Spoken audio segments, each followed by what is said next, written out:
ಬೈಲಹೊಂಗಲ ತಾಲೂಕಿನ ಚಿಕ್ಕಬಾಗೇವಾಡಿ ಗ್ರಾಮದವರಾದ ಕೇದಾರ್ ಪೀಠದ ಪ್ರಧಾನ ಅರ್ಚಕರಾಗಿ ಸತತ 51 ವರ್ಷಗಳ ಕಾಲ ಕೇದಾರನಾಥೇಶ್ವರನ ಸೇವೆ ಸಲ್ಲಿಸಿದ ಶ್ರೀ ಗುರುಲಿಂಗಯ್ಯ ದುಂಡಯ್ಯ ಹಿರೇಮಠ್ ಅವರು ಅನಾರೋಗ್ಯದಿಂದ ಬೆಂಗಳೂರಿನ ಖಾಸಗಿ ಆಸ್ಪತ್ರೆಯಲ್ಲಿ ಲಿಂಗೈಕ್ಯರಾಗಿದ್ದಾರೆ.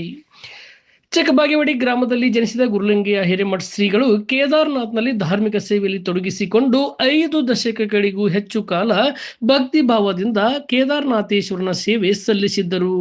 ಅವರು ಶ್ರೀ 1008 ಜಗದ್ಗುರು ಶಾಂತಲಿಂಗ ಶಿವಾಚಾರ್ಯ ಪರಮ ಶಿಷ್ಯರಾಗಿದ್ದರು. ಇತ್ತೀಚೆಗೆ ಅನಾರೋಗ್ಯಗೊಳಗಾಗಿದ್ದ ಶ್ರೀಗಳು ಬೆಂಗಳೂರಿನ ಖಾಸಗಿ ಆಸ್ಪತ್ರೆಯಲ್ಲಿ ಚಿಕಿತ್ಸೆ ಪಡೆಯುತ್ತಿದ್ದರು. ಚಿಕಿತ್ಸೆ ಫಲಕಾರಿಯಾಗದೆ ಸೋಮವಾರ ದೈವಾಧೀನರಾಗಿದ್ದಾರೆ. ಅವರ ಪಾರ್ಥಿವ ಶರೀರವನ್ನು ಬೆಂಗಳೂರಿನಿಂದ ಮಂಗಳವಾರ ಬೆಳಗಿನ ಜಾವ ಚಿಕ್ಕಬಾಗೇವಾಡಿ ಗ್ರಾಮಕ್ಕೆ ತರಲಾಗುವುದು ಎಂದು ಕುಟುಂಬದ ಮೂಲಗಳು ತಿಳಿಸಿವೆ. ಮಂಗಳವಾರ ಸಂಜೆ 4 ಗಂಟೆಗೆ ಚಿಕ್ಕಬಾಗೇವಾಡಿ ಗ್ರಾಮದಲ್ಲಿ ಹಲವಾರು ಮಠಾಧೀಶರು ಹಾಗೂ ಭಕ್ತರ ಸಮ್ಮುಖದಲ್ಲಿ ಶ್ರೀಗಳ ಅಂತ್ಯಕ್ರಿಯೆ ನೆರವೇರಲಿದೆ.